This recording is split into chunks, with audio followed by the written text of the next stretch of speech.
Hey, Soul Stories fam, we've got a sweet and totally swoon-worthy love story for you today. Let's jump in. Autumn rain sprinkled lightly over the cobblestone street, the golden glow of the lampposts shimmering in scattered puddles. Inside Willow's Corner, the aroma of freshly roasted coffee mingled with the scent of warm waffles, while soft jazz played in the background. Claire Dawson sat at a table by the window, her cream sweater draped snugly over her slender shoulders. Brown hair loosely tied back, eyes fixed on the half-read novel before her. This was her favorite time of day, quiet and far removed from the chaos outside. The door chimed. A tall man in a black suit stepped inside, walking with a straight-back composure. His face was calm, but his eyes carried a certain chill, along with the lingering cold of the afternoon air. He chose the table directly behind Claire, set his leather briefcase on the chair, removed his gloves, ordered an Americano, and opened his laptop. Less than a minute later, the door opened again. 3 men walked in, led by a middle-aged man with a paunch, slicked-back hair, a striped shirt, and an overpowering cologne. Spotting the man in the black suit, his face lit up and he extended his hand. "David, long time no see." "Hello, Mr. Brooks." David's deep voice sounded as he stood to shake hands, giving a short nod. Claire glanced over, catching the firm handshake, the mutual businessman look in their eyes, and instantly stamped her mental label. Same club. Brooks and his group took the table right next to David. A young waitress, barely 20 by the look of her, approached with a small notepad, politely asking for their orders. Brooks didn't bother glancing at the menu. "A cappuccino, hot, lots of foam, absolutely clean cup, and make it quick. I'm in a meeting." His tone was curt. The 2 men with him placed their orders as well. The waitress jotted them down, smiled politely, and headed back to the counter. A few minutes later, while the cafe was still wrapped in the sound of rain and the smell of coffee, she returned with a tray of drinks.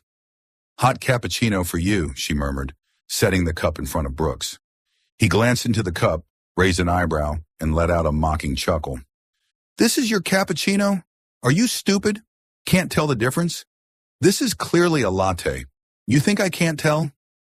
The waitress froze, stammering. I'm sorry, I'll change it right away." Brooks cut her off, his voice loud enough for the whole cafe to hear. "Change it right away? You're wasting my time every minute. My time is worth more than this lousy cafe and your ridiculous mistakes." The girl flushed red, her hands trembling. Claire slammed her book shut, her chair scraping against the floor as she stood up. She strode straight to Brooks's table, eyes sharp as blades. "Sir, you're in a cafe, not a boardroom, and a wrong coffee order is not an excuse to humiliate someone." Brooks leaned back, a faint smirk on his face. "And who are you to tell me how to talk?" "A customer, and someone who doesn't like watching others get berated over a small mistake. If you're in a hurry, you should handle things quickly and politely, not yell." She turned toward David, who was idly swirling his coffee, silently observing her as though complicit in Brooks's behavior. "And you, if your friend acts like this, the least you could do is tell him to rein it in." David looked up, his gaze deep and deliberate, voice low. "Interesting." The waitress returned with a new cappuccino, mumbling a quiet thanks to Claire. Brooks muttered something under his breath but said nothing more. Claire returned to her table, heart still pounding with irritation. When she left the cafe, David stood as well. They met at the door and he paused for a beat. "Not my friend," he said, his voice low and clear. Then he added, "But impressive." Before Claire could reply, he pushed the door open and stepped into the rainy street. She took a deep breath, telling herself, "I'll never see this man again." But that evening, when she walked into the blind date her best friend had arranged, the man waiting for her was him. Night settled over the city, streaks of golden light stretching across the rain-damp streets. Claire checked herself in the mirror one last time, adjusting her simple navy blue dress. This was her first blind date in 3 years, and something she had absolutely no interest in. But Lily, her best friend, had begged for an entire week, emphasizing each word. "Trust me, this guy is kind, stable. Just 1 hour. If it doesn't work, you can leave. Claire had reluctantly agreed, telling herself it was only to put her friend's mind at ease. La Belle Etoile glowed warmly in the middle of the block, its glass walls reflecting the lights like a cozy winter painting. Claire stepped inside, a bit nervous, not knowing who she was about to meet. A smiling host led her toward table number 8. She took a few more steps and froze as if someone had just pressed pause on her. Sitting there in a perfectly tailored suit was none other than David Carter, the cold-as-ice man she had publicly scolded in the cafe that very afternoon. Claire's heart skipped a beat. The scene from earlier flashed through her mind. The handshake with Brooks, the unreadable look in his eyes, the words, "Interesting." Part of her wanted to turn and walk out immediately, but the host was still smiling, waiting for her to take her seat, and David was already standing. "Good evening, Claire Dawson?" His deep, steady voice made it sound as if this were the most ordinary meeting in the world. Yes, and you?" She gave a slight smirk. "I didn't realize the universe had such a sense of humor." He gave a faint smile and pulled out her chair. "Please, have a seat. At least we already know each other." "Know each other?" Claire sat down awkwardly, avoiding his gaze, using the menu as a shield. Her fingers twisted the napkin, and she sipped her water repeatedly, as if to hide her discomfort. David leaned back, watching her with the ease of someone enjoying an entertaining film. He didn't miss a thing. The unconscious bite of her lip, the way her eyes darted away, the faint blush on her cheeks as she flipped the menu back and forth without actually reading it. "Are you deciding on your meal or looking for an escape route?" he asked, the corner of his mouth lifting slightly. Claire looked up, forcing a calm tone. "I haven't decided on my meal." "Good, because running away would make this evening far less interesting." She narrowed her eyes, setting the menu down. "You think this little coincidence is funny?"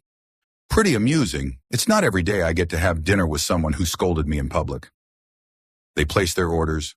While waiting, the air between them was a strange mix of tension and an undercurrent of something electric. Claire's voice was firm. "You still haven't answered why you didn't speak up for that waitress?" David rested an elbow on the table, his gaze steady on her. "Because I didn't think you needed help, and I wanted to see what you'd do." "So, you were testing me?" "Number observing. Maybe to confirm my hunch, that you're not the type to stay quiet when you see something wrong." Claire stayed silent for a few seconds. His words made her face feel warmer, and not from anger. Their meals arrived. Claire shared a few stories about her students, and to her surprise, David actually laughed. For the first time, a genuine smile softening his usual cold demeanor. He talked about his company's project funding education in remote areas, his eyes lighting up when he spoke about it. But David didn't miss the chance to tease her. "This afternoon when you walked up to the table, was your face red from anger, or because you saw me?" Claire nearly choked on her water. She set the glass down, tilting her head. "You really want the truth? Red from anger. 100%. I'll try to make sure next time it's for a different reason." His voice was soft but clear, making Claire take another sip of water just to hide the smile that almost slipped out. When dinner ended, the server brought the bill and David paid. Claire stood first, slinging her bag over her shoulder. "Thanks for dinner, but if you want to make an impression, prove it with actions, not just clever words." David didn't stop her, just watched as she walked out of the restaurant, the faint curve of his lips still there, somewhere between a challenge and anticipation. On Thursday morning, the rain had just stopped, and puddles still dotted the schoolyard. Claire carried a box of her homemade salted butter cookies, but before she could step through the gate, she noticed a small white truck parked against the fence. 3 cardboard boxes stamped STEM starter kits. Donated were being unloaded. The principal hurried out to sign for them. A man in a gray baseball cap, black t-shirt and gloves bent down to lift a box with the ease of a seasoned mover. When he raised his head and the brim of his cap tilted up, the familiar eyes caught the thin sunlight. David Carter. Claire almost dropped the cookies. "You're right on time," he said as if greeting her. "What are you doing here?" "Hauling boxes and signing up for the hands-on course you assigned me last night." Reminder, my assignment was actions, not stand-up comedy. Depends on the audience. In the assembly hall, students chattered in groups. Claire opened Charlotte's Web for the shared reading session. At the back of the room, David and the principal checked the kits: magnifying glasses, motors, copper wires, and LED circuit sets. A little boy lingered nearby, eyes wide at the tiny fan. David crouched to his level. Want to try? But remember to put it back in the tray afterward. He spoke slowly, without condescension, without ruffling the boy's hair, just treating him like a younger person worthy of respect. From across the room, Claire caught the image and thought that his chill had a structure to it, like disciplined gentleness. When it was Claire's class's turn, she switched voices for the spider's lines, and the kids giggled. David sat cross-legged like an anonymous parent, and every time she changed her tone, the corner of his mouth twitched. At recess, Claire handed him a cookie. For the volunteer mover. Thanks, storytelling teacher. He inhaled slightly, smiling. Salted butter. Good guess. No, I've eaten plenty. What else have you studied about me? Claire narrowed her eyes. You sort paper clips by color, drink cappuccino with minimal foam, and bite the right side of your lip when you're nervous. You clearly have too much free time. Call it curiosity. About your work, too. This is my 4th year at this school. Not rich in salary, but rich in laughter. Sounds like a teacher recruitment slogan. And you?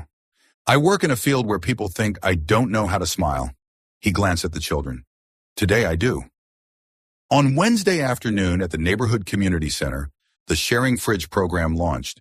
Claire was logging recipients and trying to install a new wooden shelf when her screwdriver failed her. A shadow appeared, offering a cordless drill. Mind if I try?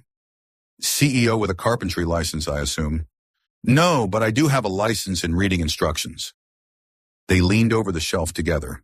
The first 3 times, David fastened the brace backwards, and Claire laughed until her eyes watered. You're definitely the writes a great check, lousy with tools type. Currently in advanced training. On the 4th try, the shelf stood firm. All right, you get 1 point for that. But one action isn't enough. I don't plan to stop at 1. They moved on to stocking the fridge. An elderly woman hunched over, quietly thanking them as she collected noodles and milk.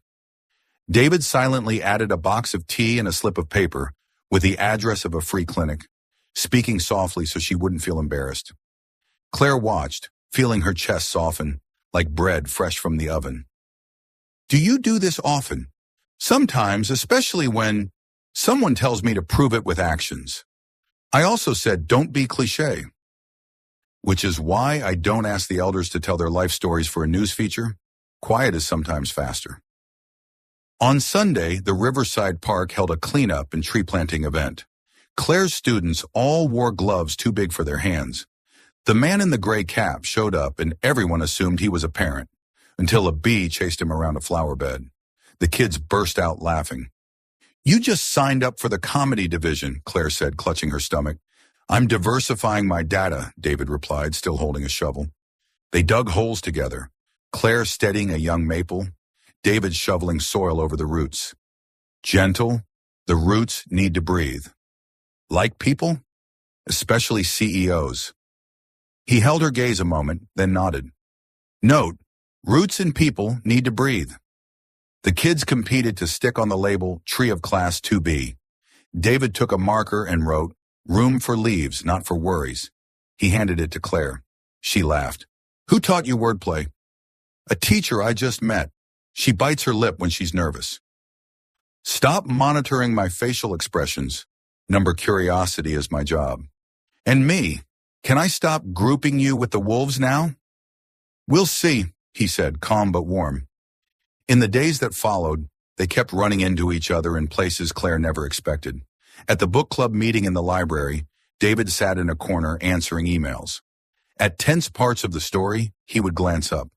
When the library was shorthanded for covering books in plastic, he worked like a seasoned volunteer. At the fundraising cookie baking class, David manned the dishwashing station, introducing his efficient dishwashing workflow: soak, scrub, rinse, rack, making the parents laugh. You don't get tired showing up every day, Claire teased. I call it a commitment series. I need enough data to prove I'm not cliché. You're trying too hard. I'm learning timing, when to show up, when to step back, when to stay quiet. Quiet yet today? Number I want to ask, are you okay? You dozed off twice this afternoon. Claire slowed, stayed up grading papers. One kid wrote that his dream was for mom to have one day off without extra shifts. After that, I couldn't sleep. Name? Milo. His mom works 2 jobs. David nodded, made no promises, just quietly typed something into his phone and put it away. That evening, the sharing fridge held fresh milk and vegetables. The next morning, the school donation box contained an unmarked envelope. Weekend scholarship for Milo, so mom can take a day off. Claire didn't ask who. When she met David in the hallway, she noticed the faint shadows under his eyes. She only said, "Thanks to whoever." "Whoever just heard a teacher do an excellent spider voice," he replied, eyes bright like lamplight in the rain. Still, Claire followed the trail. The principal called it an anonymous fund. The community center manager winked. Tall guy paid the delivery fee, refused to put his name. Claire texted Lily. Why would he hide it? Because he wants real points, not PR. But why me? Because you said don't be cliché. Remember? Claire set her phone down, feeling a quiet warmth spreading inside. Not the loud rush of infatuation, but the sense of someone who had always stood outside now looking for a door into her world. Late one afternoon, Claire saw David standing beneath the young maple. He touched the label room for leaves, not for worries. At that moment, his face held none of its usual guarded coolness, only a gentle stillness. Claire cleared her throat. He turned, slipping his calm mask back into place. Checking the roots? Checking the breathing. Of the tree? Or you? Both. He paused, speaking low as if afraid the wind might carry it away. Turns out I still know how to smile, when you're around. Claire stood still, feeling a tiny crack run through the hard shell she used to protect herself. She took a deep breath. Don't say things like that too often. Sounds a little cliché. I'm cutting back. Then keep acting. I have been. I am. The afternoon drifted on with the sound of children chasing each other in the yard. They sat on the steps, sharing the last cookie. Two worlds, the glass-walled boardroom and the chalk-dusted classroom, were no longer perfectly parallel. They had met just enough for David to learn how to loosen, and for Claire to realize that sometimes softening a cold corner doesn't take blazing heat, but patient, quiet warmth, repeated day after day. And there in the midst of small laughter, they began to hear a shared rhythm. That morning, the schoolyard still carried the scent of wet grass after the night's rain. Claire stood under the eaves, writing Kindness Week on the whiteboard in green marker, leaving small boxes underneath for her students to stick their good deed of the day notes. The kids bustled around her, chattering as they shared ideas. David walked by, holding a paper coffee cup, stopping to read for a moment before saying slowly, Kindness Week. Sounds simple, but might be hard for some adults. That's why you start with the kids, Claire replied with a wink. The adults can just tag along. He started to leave, then turned back. Are you free tonight? There's somewhere I want to take you. No gifts, I promise. No cliches. Claire chuckled. That opening line sounds suspicious already. 7 o'clock. Don't be late. When school ended, Claire was locking her classroom door when she saw David standing under the young maple in the courtyard. In the late afternoon light, the usual chill in his expression had softened. Beside him was a sleek black sedan, gleaming as if fresh from the garage. Let's go, he said, opening the passenger door. Claire hesitated for a moment. In her mind, businessman equals luxury car plus driver, but this time he got behind the wheel himself, one hand tapping the steering wheel with practiced ease. I thought you had a chauffeur. I do, but sometimes driving myself makes it easier to breathe. She slid into the seat, fastening her belt. The smell of new leather mixed with the faint scent of coffee. The car rolled out of the school gates, turning onto the Riverside Road, the sunset glinting off the glass. 15 minutes later, they stopped in front of an old repair shop tucked into a quiet alley. The dark green roller door was streaked with rust, and inside the dim yellow light revealed the mingled scents of engine oil and wood. This is, Claire asked, not a gift. This is where I learned how to hit pause in life. David stepped inside, handing her a pair of thin gloves. Want to hear a piece of my past? The shop owner, a tanned man with grease-stained hands, broke into a smile when he saw David. David, been a while since you dropped by. David gestured toward a half-mounted black motorcycle. I was 13 when my mother died. Before that, my father had already passed, both within 12 months, one from an accident, the other from illness. I hated the feeling that everything could collapse, and I couldn't hold it together, so I learned to hold everything. A full schedule, bolts tightened, meetings on time. If I couldn't control death, then at least I could control the rest. The shop owner tightened a brake, the click echoing softly. David watched, his voice lower now. Here, I learned when to let go, over-tighten, and the thread strip. Claire didn't interrupt. The smell of oil and hot metal tugged at her own memories. She took off her gloves, speaking quietly. I was almost married once. David looked up, his gaze stilling. Daniel, banker. Not a bad man, just afraid of anything he couldn't measure. When I said I wanted to stay in the classroom with this salary, he couldn't stand it. He wanted me to move into HR at his friend's company. More stable, more promising. I told him my future was with these kids. He said, that's just sentiment, not a plan. And that was the end. David was silent. The shop owner busied himself elsewhere, giving them space. So you still believe in the immeasurable? He asked. I do, but kindness has limits. I give with my whole heart, but I won't give up my self-respect. I love fully, but I don't abandon myself. David nodded. I understand limits, but I get the feeling you might be an exception. And you? What's your limit? Not promising what I can't deliver, not using kindness to control someone, and he pressed his lips together, then exhaled, trying to remember to let go at the right time. Claire's phone buzzed. A text from Ava. Miss, I'm coming early tomorrow. My bike's making a loud noise. Claire glanced at David. There's a bike that needs saving. Let me see it. The sedan wound through narrow streets until they reached the old apartment block where Ava lived. The hallway was narrow, lit by a flickering fluorescent bulb. A red bicycle leaned against the wall, chain slack, brakes loose, saddle frayed.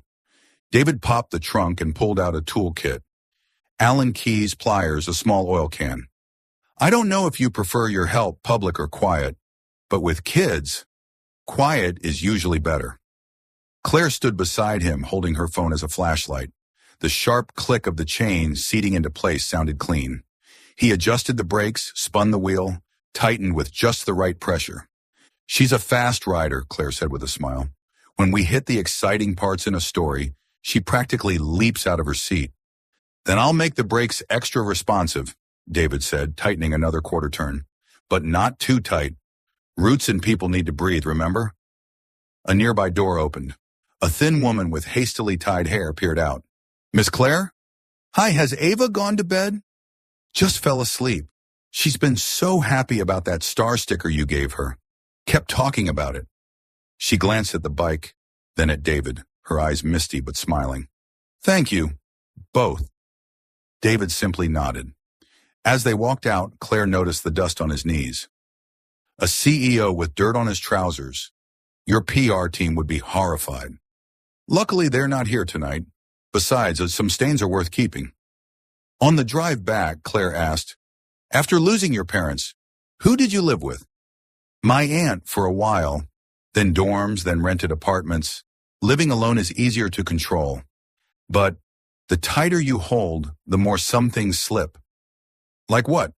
Sleep, or people you're afraid to lose. I'm not good at holding tight. I tie my knots loose, Claire said with a faint smile. So if someone wants to leave, they can untie it themselves. Very teacher-like, he murmured with a small laugh. Night air slipped in through the cracked window, carrying the lingering scent of rain and the faint sweetness of cookies from the box on the back seat. When they stopped on Claire's street, he asked, do you believe people can be kind and still keep their distance? I do, because kindness is a choice, not an obligation. And if one day you're tired, that's normal too. Thanks for allowing tiredness, he smiled.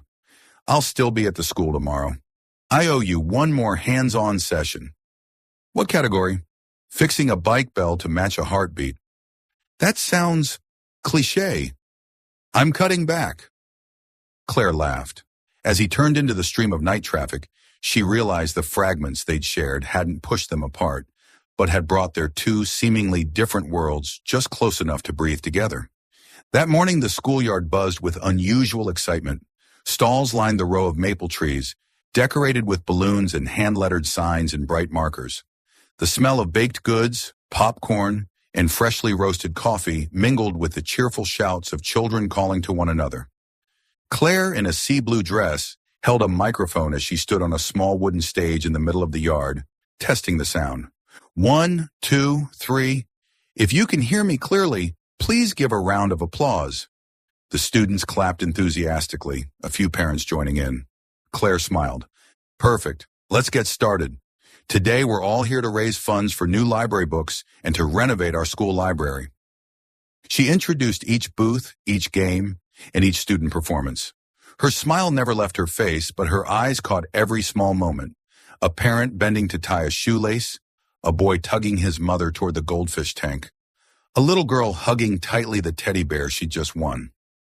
Midway through the event, while announcing the next booth, Claire caught sight of a familiar figure in the far corner. David, dressed simply in a white shirt and gray slacks, stood at the used bookstall. He bent down to speak with a skinny boy in a faded dress shirt. The boy shook his head, his eyes lingering wistfully on a stack of advanced math books. David gave a faint smile, pulled out his wallet, and quietly handed a few bills to the volunteer at the stall. Claire kept speaking into the mic as if nothing had happened, but she mentally bookmarked the scene. Half an hour later, the boy was running off, arms wrapped around the stack of books, turning back to bow deeply in thanks. David only gave a small nod, as if he didn't want anyone to know. When it was time for the fun auction, Claire noticed something on the donor list. A mystery sponsor had contributed a brand new bright red mountain bike. She had a pretty good guess who. A quick glance at the crowd confirmed it. David stood among the parents, hands in his pockets, wearing an expression of perfect innocence. This bicycle, ladies and gentlemen, will find its new owner today, Claire announced brightly. Starting bid, $50. The bidding was lively, and in the final minutes, the boy from the bookstall won it, thanks to a parent who gifted him the winning bid. The cheers around the yard were deafening. Claire called David up to the stage to present the prize. He frowned slightly but came up anyway, taking the microphone. Congratulations. He looked at the boy, then at Claire. And thank you to our MC for selling my bike at twice the market price. Laughter rippled through the crowd. Claire shot back, "Oh, so it was you. I thought you were the anonymous sponsor." Anonymous to everyone except you. You have a way of knowing things. That's just my profession, Claire said with a sly smile, handing the mic back to him. By afternoon, a light breeze swept through the yard. The food stalls had sold out. The ring toss needed more prizes. Claire hurried back and forth, coordinating performances and recruiting parents to help. Every time she turned around, David was somewhere nearby, selling tickets at the fishing game, hauling soda for the refreshment stand, or crouching to secure a tarp flapping in the wind. Near 5 p.m., as the choir performance began, Claire stood in the wings, watching. The choir, made up of third graders in white dresses and shirts, sang with clear, bright voices. David sat in the front row, not pulling out his phone once, just listening. When the final note faded, applause thundered across the yard. Claire walked on stage, smiling. Ladies and gentlemen, we've raised enough funds to buy all the new books for the library, and even have enough left over to renovate the outdoor reading area. Thank you to everyone who gave their time and support. Cheers and whistles filled the air. Claire caught David's gaze, and for the first time she saw him truly smile. Not the polite curve of his lips or the half smirk she was used to, but a real smile, open and warm, lighting his blue eyes. It made her pause for half a second before she continued with the closing remarks. As people began packing up, David walked over and handed her a bottle of water. Excellent MC work. If I were a judge, you'd win most likely to make a crowd happy. And if I were a judge, you'd win best at pretending to be an ordinary donor. Thank you. I've trained a long time to get to this level. Why do you do that? Help without taking the credit. Sometimes silence keeps sincerity alive longer. Claire looked at him a little longer than usual. The breeze ruffled a few loose strands of hair across her forehead, and for the first time that day, she didn't feel the urge to tease him. Any events tomorrow? He asked. Number. But next week is the autumn book fair. Planning to be an anonymous sponsor again? Depends. Will the MC sell my stuff at a discount again? She laughed, then suddenly realized, from the moment he stepped onto the school grounds that morning until now, she hadn't seen him check his phone once. The only times he'd lowered his head were to help someone or to listen to the children sing. And that made her want to understand him more. Still following the story? If this story found you outside of Soul Stories, we invite you home, to where every touching tale begins with truth, hope, and heart. On Monday morning, the moment Claire stepped into school, she could sense the shift in the air. The usual warm greetings were quieter, some glances flicked toward her and quickly away. A colleague from the English department gave her a strained smile, as if wanting to say something but thinking better of it. Before she could ask, she heard whispers behind her in the hallway. See? I told you. They were standing awfully close at the charity fair. Not just close. I heard they went out to eat together too. He's a CEO. Who wouldn't want to? Claire's brows knitted as she strode quickly to the staff room. On her desk lay a tabloid, the cover showing a photo from the event last weekend. She and David handing the bicycle to the boy, smiling, his hand lightly on her back. The headline blared in red, "Beautiful MC rides the CEO's coattails." The sponsorship story behind the charity fair? The article was full of baseless speculation, claims that Claire got the MC role because of personal connections, that she was a regular teacher, suddenly getting special attention from a CEO, even blurry photos from a past community meeting inserted as proof. Claire gripped the paper, her heart pounding with anger, and a twinge of fear. All morning, a few parents hinted at it when they came by. "Miss Claire, that article isn't true, right? You really know him." They weren't openly hostile, but the way they stressed him made her feel under a magnifying glass. She forced herself to stay calm, smiling and refusing to comment. By midday, David called. His voice was deeper than usual. "I've seen the article. We need to talk." "Then meet me at the cafe at the end of the street," Claire answered quickly. The cafe was quiet, just a few tables occupied. David was already in the corner, laptop open to the online version of the article. He looked up, his eyes sharp. "I'll call my lawyer and have this dealt with immediately. But more importantly, Claire, I want to make it public that we're seeing each other. That will stop the rumors and give me a reason to protect you." Claire froze. Part of her felt safer hearing him say that, but another part bristled. "We've only met a handful of times. I'm not ready for the whole world to know, especially if it'll make people think exactly what they're saying now, that I'm leaning on you. They already think that. Going public will show them the truth." "The truth? That I'm the CEO's woman? David, I need time. I don't want what's between us to be labeled from the start."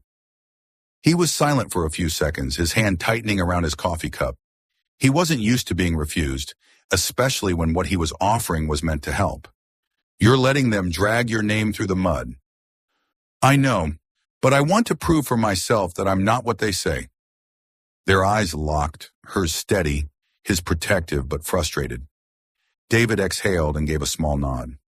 "Fine, but if this gets any worse, I won't just sit back." The next day, the rumors hadn't died down.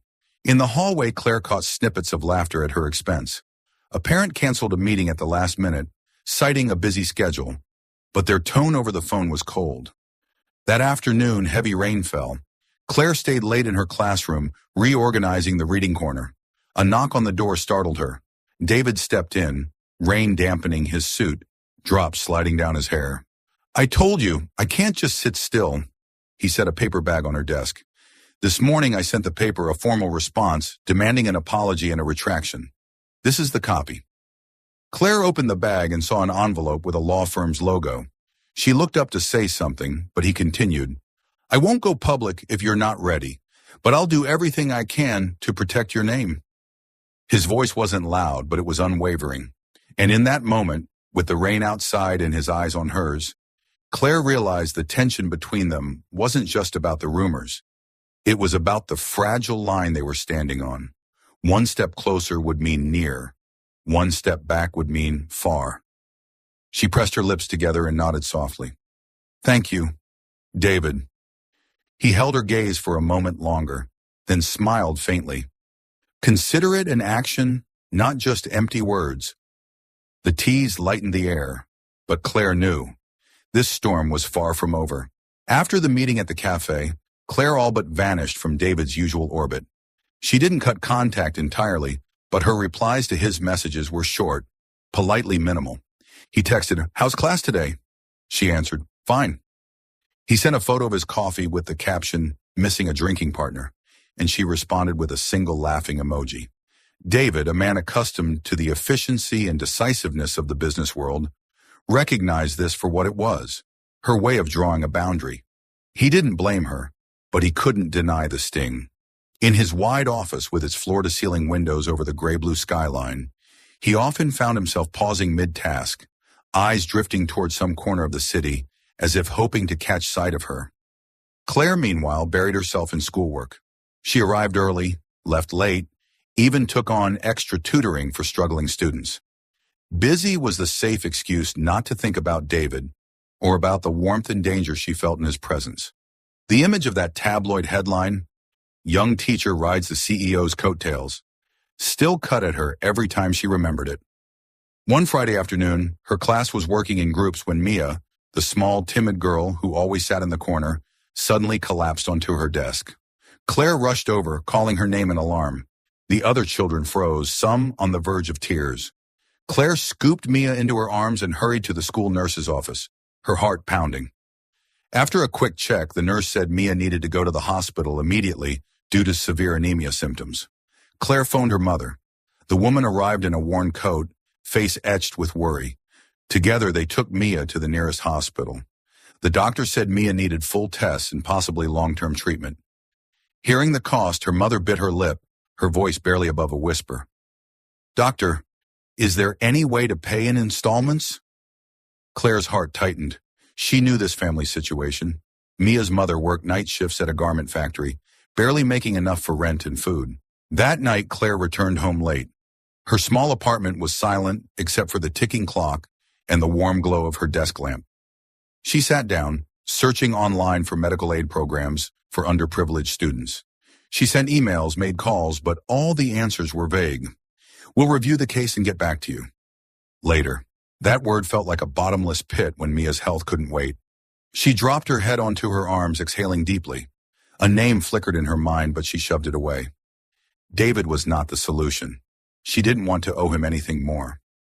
On Monday morning when Claire arrived, Mia was already at her desk, looking healthier, a neatly wrapped bundle of new books beside her. Her mother stood at the door, eyes red but smiling. "Miss Claire, I don't know how to thank you. A man, he said he's a friend of yours, paid for all of Mia's treatment this month and bought her the book she wanted." Claire froze. She didn't need to ask who it was. In her chest, her heart gave one long, hard thump. That evening, Claire stood on the sidewalk across from David's building. His apartment window glowed, spilling warm light into the city's night. She stood there, clutching her bag straps, like a traveler hesitating at the threshold of another world. All she had to do was press the buzzer, step inside, and she'd have to face him, his calm yet penetrating eyes, and maybe herself. But she turned away. Not because she didn't want to see him, but because she feared that if she took one more step, she wouldn't be able to turn back. From the high floor, David had seen her long before. He stood still, one hand holding an untouched glass of wine, the other resting quietly against the cold glass. He didn't call out, didn't send a message, just watched until her figure disappeared under the streetlights. He understood that love sometimes meant not rushing forward at any cost, but knowing when to stand still and give the other person space. That didn't make the longing any less. If anything, it sank deeper into each quiet moment, smoldering like an ember under ash. David turned away, setting the glass on the table. The golden light still filled the room, but it felt wider and colder than ever. On the late winter afternoon, the schoolyard lay under a thin, crisp layer of cold, like glassine paper stretched over the air. In the multi-purpose room, strings of twinkling lights draped from wall to wall, red and gold baubles crowded the branches of a Christmas tree in the corner. In green wrapping paper was snugly fitted around the donation gift boxes. Claire stood on a chair, placing the last paper star on the Merry Christmas backdrop, her hands trembling a little from cold, and maybe from anticipation. This year's Christmas party was for students from struggling families, kids who rarely had a tree of their own at home, and even less often had gifts waiting for them. "Miss Claire, should I put a few more snowflakes here?" Ava came running up, arms full of paper-cut snowflakes. "Perfect, my head decorator. Angle them a little for a natural look." At the back of the room, the principal fiddled with the music player.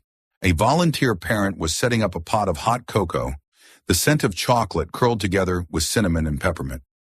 Claire checked her game schedule, relieved to see everything in place. Cookies, fruit, warm coats. 2 days earlier, an anonymous fund had covered extra sandwiches and milk. Claire was grateful and didn't ask questions. She understood how good things often arrived, quietly, without fuss. By 6 o'clock, the children streamed in, bundled in heavy coats, cheeks pink from the cold. Their eyes lit up at the sight of the big tree. Milo, the quiet boy who usually kept to the back of the classroom, stood lingering near the gift piles labeled by age group. "Hey, where's your wish list?" Claire crouched down to ask. I like books more than toys," Milo mumbled, hands hidden in his sleeves. "Then when you visit the Christmas Eve reading corner, I've got a surprise," Claire said, winking. 10 minutes to 7, Claire scanned her plan one last time. All that was missing was Santa. The volunteer scheduled to play Santa texted to say he'd come down with a fever. The principal flipped through his contacts. "I'll call Luke from the gym. He might—" He paused. "Busy signal." Claire bit her lip. Without Santa, the party would lose a little of its magic. She was just about to consider putting the suit on herself when the back door creaked open. A tall Santa stepped in, red suit perfectly fitted, white beard covering half his face, nose red from the cold. He carried a large burlap sack, walking with slow, deliberate steps. "Ho, ho, ho!" The deep voice carried no obvious pretend in it. Claire blinked. She wasn't thinking of anyone in particular, but the way he moved, shoulders squared, eyes scanning quietly but warmly, looked far too familiar. "Santa's here!" the kids shouted, rushing to the makeshift stage. Santa knelt so he was eye level with them. Every time he received a wish letter, he didn't just nod, he asked, "Why would that make you happy?" Or, "What do you think you could do to get closer to that wish?" Each question made the kids' eyes light up a second time, as if being truly listened to was worth more than the candy in their hands. Claire stood at the edge of the stage, her heart thumping, not sure if it was from busyness or from Santa. When a boy hugged him so hard it jostled the beard, Santa froze for half a beat before hugging back, awkward enough to make Claire cover her mouth to keep from laughing. When Mia's turn came, Santa pulled a small brown paper package from his sack, tied with twine, a pressed maple leaf tucked under the string inside a clear envelope. Mia opened it to find a set of colored pens and a notebook labeled Mia's Stories. Santa leaned in and whispered, "You tell wonderful stories. Write them down." Mia nodded vigorously, eyes shining. Claire felt her throat tighten. The gift-giving lasted half an hour. Santa's ho, ho, ho wasn't flawless, but the way he bent down and spoke just enough for each child to feel like there was a Santa just for me couldn't be faked. Claire worked the line, her heart reassured by a familiar truth. Sometimes the world knew how to put the right person in the right place at the right time.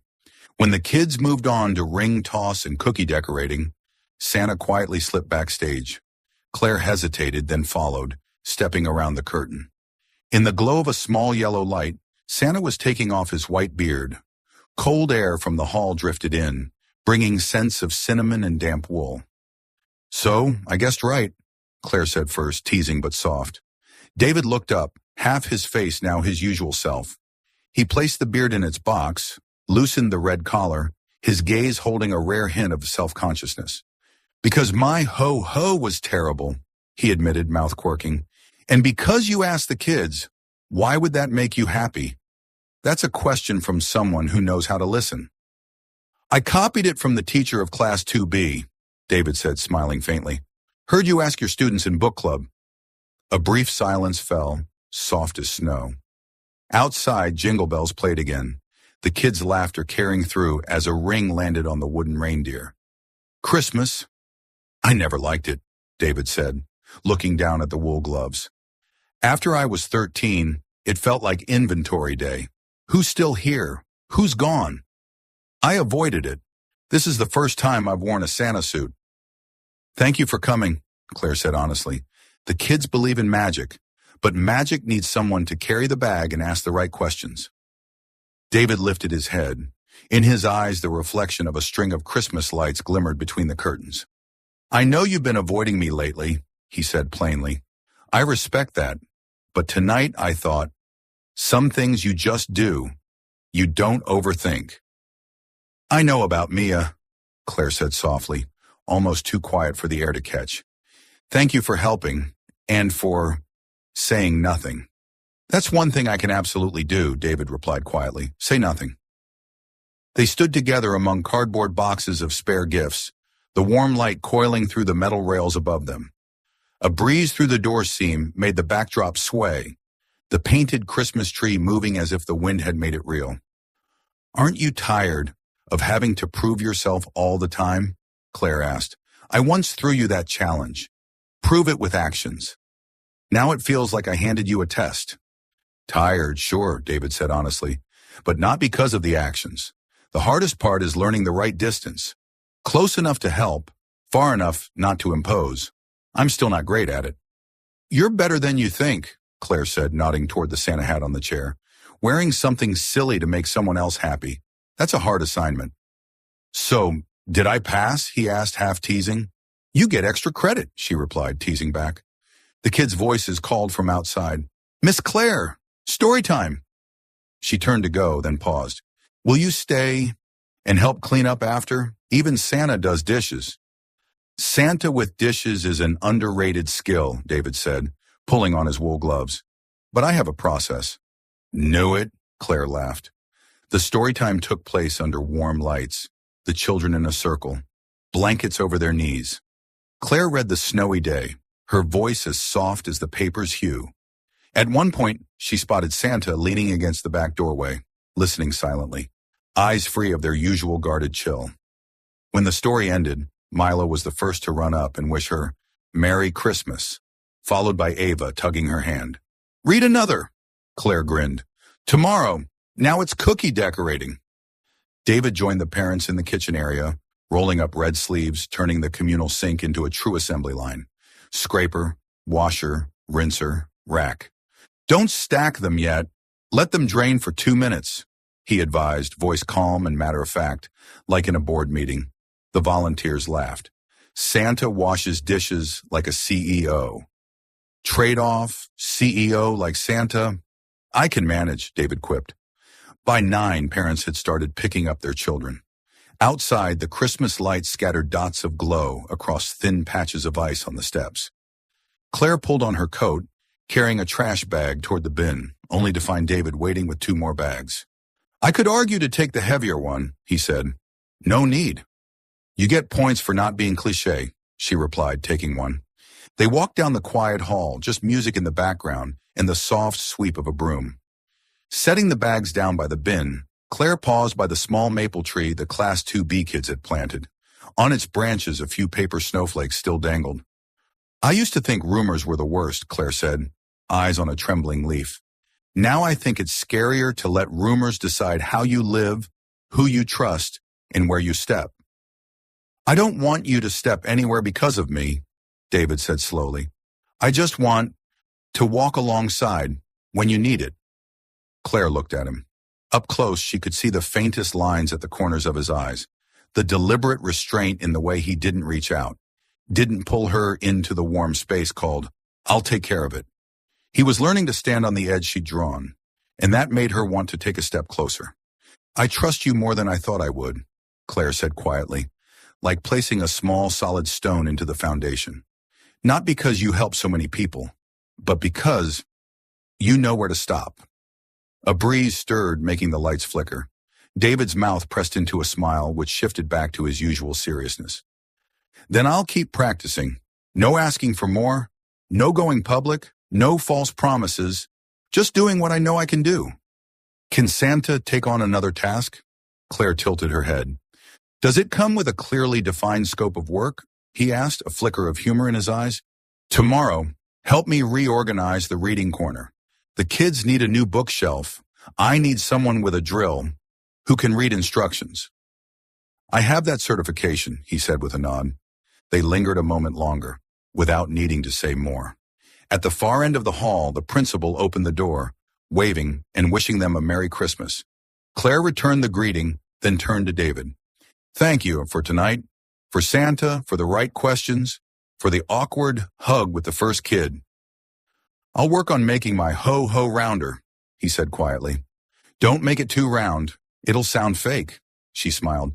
I like the real version. As David held the door for her, the Christmas lights reflected in the glass, merging their silhouettes for a moment.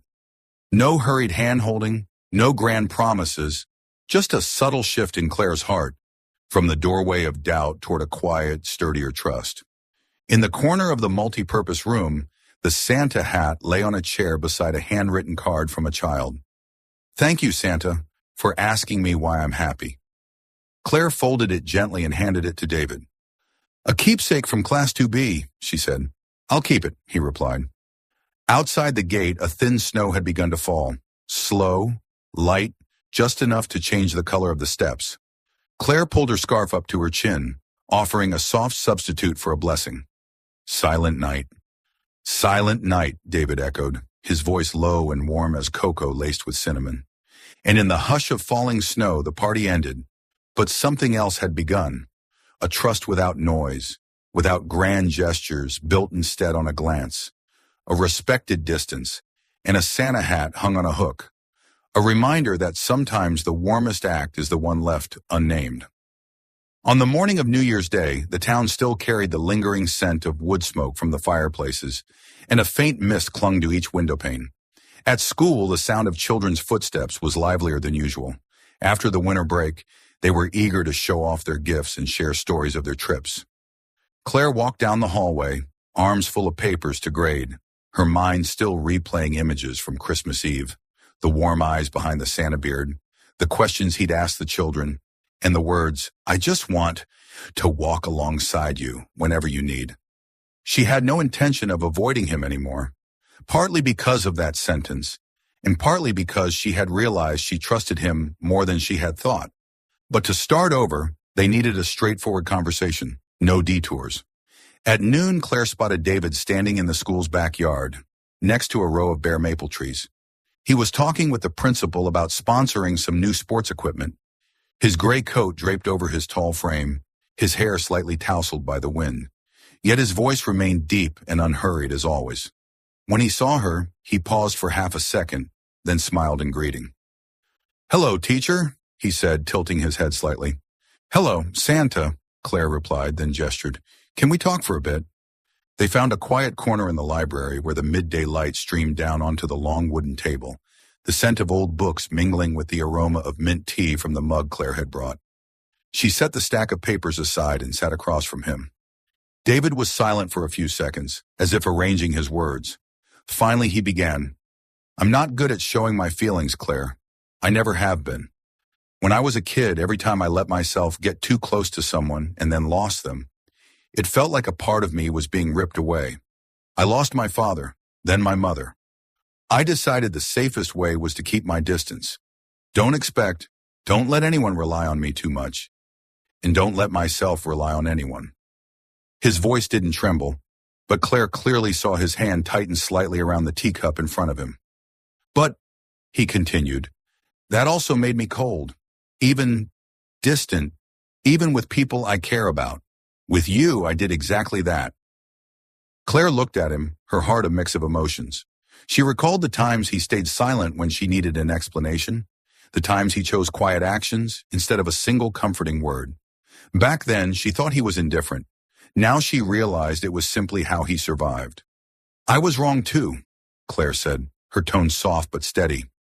I judged you too quickly, based only on what I saw, without trying to understand why. I thought you avoided me because you were arrogant or didn't care. I never considered the possibility that you were fighting your own battles. David looked up, his gaze holding hers longer than usual.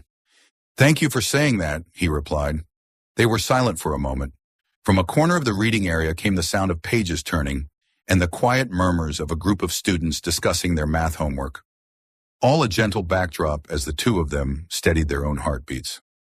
So, Claire smiled faintly, how about we try again, but this time slow, no rushing? David raised an eyebrow slightly. Slow and steady? Yes, she nodded. We'll learn to trust each other through small things. No big promises, just no walking away when there's a misunderstanding. David thought for a moment, then extended his hand across the table, placing it near hers, not touching, just close enough that she knew she could take it if she wanted to. I promise, he said slowly, I won't disappear. I won't let silence stretch into distance like before. And I'll tell you when I'm not sure how to handle my feelings, instead of turning them into a wall. Claire looked at his hand, then gently laid hers on top. The touch wasn't tight, but it was warm and steady. I promise too, she said.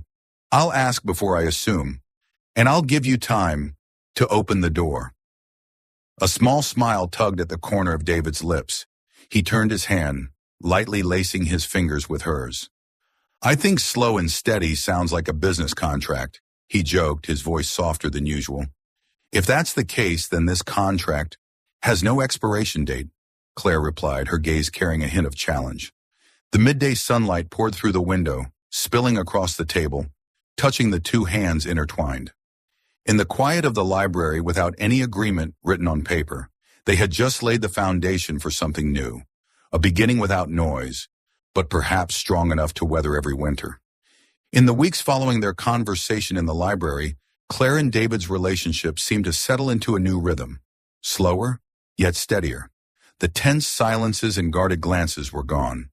In their place were simple, unpretentious moments that, little by little, brought them closer together.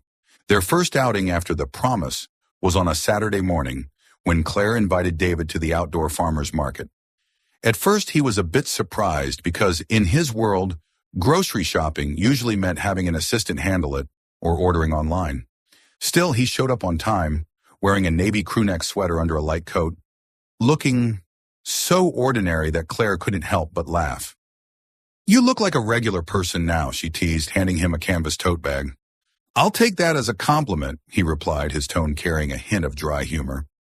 They strolled through rows of colorful stalls, fresh vegetables still beaded with morning dew, trays of pastries giving off buttery warmth, baskets of shiny red apples that looked freshly polished.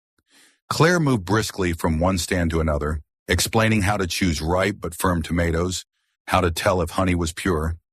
David listened attentively, occasionally nodding as if he were memorizing an important lesson. At the cheese stall, Claire tasted a sample and handed him a piece. David chewed thoughtfully, then suddenly grimaced. Too salty. It's not salty, it's rich, Claire laughed. Maybe your taste buds need a bit of training. That afternoon, they went back to Claire's apartment to cook. She tied on an apron, efficiently rinsing and chopping vegetables. At first, David simply stood and observed, but when Claire pushed the cutting board and knife toward him, he reluctantly tried. The result was a pile of carrot slices, each in a completely different shape, making Claire frown and laugh at the same time.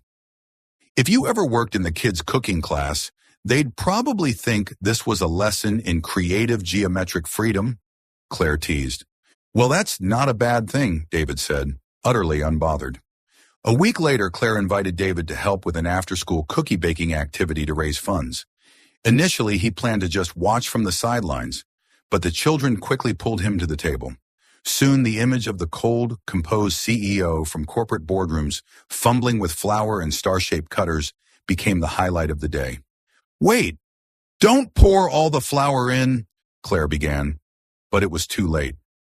David had accidentally dumped half the bag, sending up a soft white cloud that settled over his hair and coat. The children erupted into laughter, and even Claire couldn't hold hers back. David stood still for a moment, then chuckled too. A deep, warm sound that filled the small room. "I think," he said, brushing flour from his hair, "I'm better at signing contracts than baking cookies." "That's fine. Everyone needs a weakness to make them a little more approachable," Claire replied, her eyes bright. The rest of their dates were just as simple. Sometimes stopping by a cozy cafe in town, sometimes walking through the park, sometimes attending a student choir concert together. In each meeting, David opened up a little more, sharing about his orphan childhood and the years he had spent building his career alone.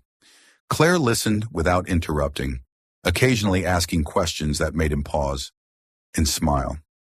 "You know," he said one evening, "I used to think happiness was reaching every goal I set, but now," he hesitated, "maybe it's just sitting here with you, not trying to do anything except enjoy this moment." Claire smiled softly, saying nothing, just handing him a misshapen star cookie, the very one he had baked the week before. And for the first time, David didn't try to fix it. The news came on an April afternoon, just as cherry blossoms began to bloom along the street leading to Claire's school. David appeared at the school gate without warning, holding 2 cups of bubble tea, the very drink he had once dismissed months ago as too sweet and completely illogical. One look at his eyes, and Claire sensed something was coming. They sat down on a stone bench in the courtyard, surrounded by the laughter of students heading home. David turned his cup slowly in his hands before exhaling softly. "I just got an invitation from the board. They want me to go to Singapore for a year to open a new branch." Claire froze, her heart tightening as if squeezed. A year for someone like David that could easily stretch into 2 or 3 if the project expanded. "Congratulations," she said, forcing a smile, though her voice trembled slightly. "It's not just good news." He looked at her intently. "I wanted to talk to you before making it official." They were both silent for a long moment. To Claire, every sound around them seemed to fade, leaving only the pounding of her own heartbeat. Questions swirled in her mind. Could a long-distance relationship really last? Could she bear the nights without him by her side? As if reading her thoughts, David spoke gently. "I don't want to lose you, but I also don't want you to give up your career or your life just to follow me." Claire lowered her gaze to her clasped hands. She thought of her classroom, the faces of her students each day, the joy of helping them overcome challenges. That was part of who she was, and she couldn't give it up. But David had become just as essential. "So, what do we do?" she asked, her voice catching. David shifted closer, his warm hand covering hers. "We'll figure it out. I can arrange my schedule to come back for a few days every month, or you can visit during your breaks. We'll video call every night if we can. What matters most is that you trust me and trust us." Claire looked up and met his gaze. Not the proud, composed CEO she had first met, but a man placing his whole heart into his words. "I trust you," she said softly, then smiled. "But if you forget to video call one night, I'm deducting points." David chuckled, pulling her into his arms. "Deal. And in return, if you ever ignore one of my messages, I'll come straight over to check on you." They stayed like that for a long time, letting the spring breeze carry away their worries, leaving only determination. For the first time, both of them saw it clearly. Careers mattered, but holding on to each other was something they could never replace. One late March morning, the schoolyard was bathed in soft golden sunlight, cherry blossom petals drifting gently in the breeze like a pink rain. Claire was arranging chairs for the Monday assembly when she heard a stir at the school gate. She looked up and froze. David was walking in. His navy-tailored suit fit him perfectly, and his smile was as bright as if he had brought spring itself with him. For the past year, they had kept their promise. Video calls every night, making the most of every holiday to see each other. But this moment, seeing David here, in the flesh, made her heart race so fast she had to take a deep breath to steady herself. He headed straight toward her, but instead of stopping to speak in private, he had a quick word with the principal, and suddenly the assembly microphone was in his hand. "Hello, everyone," David's warm, deep voice carried across the schoolyard. "Today, I'm not just here with gifts. I've also brought a promise." The students below began to murmur with excitement. Claire quickly stepped forward, ready to ask what he was doing, but stopped when she met his gaze, so gentle that it stole all her words. David reached into his suit pocket and took out a velvet blue box, opening it to reveal a diamond ring sparkling in the sunlight. Claire, this past year, every day away from you has been a countdown to the day I could come back. I want to start an education fund here, so that children have more opportunities to learn. And I want you to be my partner, not just in this project, but for the rest of my life. Will you marry me?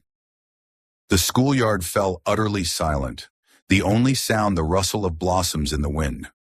Claire felt her eyes blur with tears, both from emotion and from the shyness of being watched by hundreds of eyes. But then, in that very moment, she stepped forward and took his hand. Yes, she said, her voice trembling but firm. A wave of applause broke out. Children cheered, and a few teachers discreetly wiped their eyes. David slipped the ring onto her finger, then bent down to kiss the back of her hand, a gesture both formal and sweet. The wedding took place in early summer, warm and intimate, not in a grand hotel, but in the school garden, strung with golden lights and lined with flower pots the students had planted themselves. Claire wore a soft white dress, and David gently adjusted her veil before they exchanged vows. They laughed often, held each other close, and in everyone's eyes it wasn't just a wedding, it was the picture of a family built on genuine love, where spring was no longer just a season, but the beginning of a whole lifetime together.